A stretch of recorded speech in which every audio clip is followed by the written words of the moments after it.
మన మాటలు అబద్ధం ఆడతామో కానీ మన భావాలు మాత్రం ఎప్పుడు కూడా అబద్ధాలు ఆడవు. We can't hide, we can't suppress them. మాట్లాడే మాటలకి మన ఫేషియల్ ఎక్స్ప్రెషన్కి సింక్ కావు చాలా మందికి. So that is an indication of అబద్ధం ఆడుతున్నట్టు, సపరేట్ చేస్తున్నట్టు. సో కోపాన్ని సపరేట్ చేయకూడదు, ఎక్స్ప్రెస్ చేయాలా ఎమోషనల్గా. ఇంకోటి కూడా అడిగారండి మీరు, రెండోది కోపము, తర్వాత గొడవ పడరు అనకపోవడం అనేది. గొడవలు ఖచ్చితంగా పడతారండి. ఒకవేళ పడట్లేరంటే వాళ్ళు ఈధర్ అబద్ధం ఆడుతున్నట్టు, లేదా వాళ్ళు ఎంత కోపం వచ్చినా గొడవల కారణం ఉన్నా సపరేట్ చేసుకో, అంటే అడ్జస్ట్ అవ్వడము, సర్దుకుపోవడం అనేది అవుతుంది. కానీ ఏదో ఒక స్టేజ్లో అది బస్ట్ అవుతుందండి. ఈ రోజు ఒకరు వచ్చి నేను అస్సలు గొడవపడట్లేదు అన్నవాళ్ళు కూడా తర్వాతనో 6 months తర్వాతనో అవుట్ బస్ట్ అవుతుంది, బాగా పెద్దగా ఎక్స్ప్లోడ్ అవుతుంది, ఓల్ క్యానో లాగా ఎక్స్ప్లోడ్ అవుతుంది.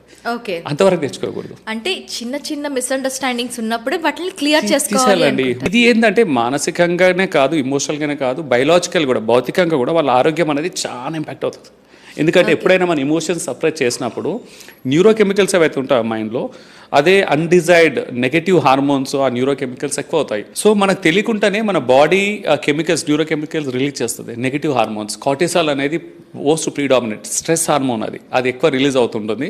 మన ఇమ్యూనిటీ కాంప్రమైజ్ అవుతుంది, మన బాడీలో బయాలజికల్ చేంజెస్ అవుతాయి, మన ఏజింగ్ ఫాస్ట్గా అవుతుంది, మన ఓవరాల్గా అపిటైట్ తగ్గుతుంది. చాలా ఫిజికల్ హెల్త్, బయాలజికల్ హెల్త్ పైన చాలా ఇంపాక్ట్ ఉంటుంది. అంటే అది ఒక నెగిటివ్ హార్మోన్ విడుదల అవ్వకుండా ఉండాలి అంటే ఎప్పటి కోపం అప్పుడు చూపించేసేయాలంట. అంటే అది కూడా అవసరమే అండి. కోపం ఎంత అవసరమో నెగిటివ్ స్ట్రెస్ హార్మోన్ కూడా కావాల్సిందే, బాడీ రెగ్యులేషన్ కి, సర్వైవల్ కావాలి, కానీ చిన్న మోస్తాది కావాలి అంతే తప్ప. ఇప్పుడు ఏంటంటే మన కూరలో ఉప్పు వేసుకుంటాం కదా, ఉప్పు అనేది కొంచెం కావాలి, లేకుంటే తినలేం. అలాగే ప్రతి హార్మోన్ మన బాడీకి కావాల్సిందే, లైఫ్ సర్వైవల్ కావాల్సిందే. కానీ అది ఒక లిమిట్ లో ఉండాలి, ఆ లిమిట్ దాటకూడదు. ఆ లిమిట్ దాటి వచ్చినప్పుడు దాన్ని మనం బ్యాలెన్స్ చేయడానికి, న్యూట్రలైజ్ చేయడానికి పాజిటివ్ హార్మోన్స్, ఆక్సిటోసిన్, డోపమిన్ అలాంటి హార్మోన్స్ రిలీజ్ చేయాలి. అది రావాలంటే ఏం చేయాలంటే ఫిజికల్ యాక్టివిటీస్ కానీ, లేకుంటే మన రిలేషన్షిప్లో హెల్తీగా ఉండి బాండింగ్ బాగున్నప్పుడు, హ్యాపీ మూమెంట్స్ మనం గడిపినప్పుడు బాడీ అది ఏంటంటే డోపమిన్ అనేది రిలీజ్ చేస్తుంది, ఆక్సిటోసిన్ అనేది బాండింగ్ హార్మోన్ రిలీజ్ చేస్తుంది. ఇవి వచ్చేసి కార్టిసాల్ని అంచేస్తాయి, బ్యాలెన్స్ అవుతుంది. తర్వాత ఇది కొంచెం అప్పర్ హ్యాండ్కి వచ్చినప్పుడు ఇంకా బాగా గ్లో వస్తుంది, లాంజివిటీ, మనుషుల ఆయుష్ కూడా పెరుగుతుంది. ఇట్స్ నాట్ అ ఫిలాసఫీ అండి, this is a science, neuro science.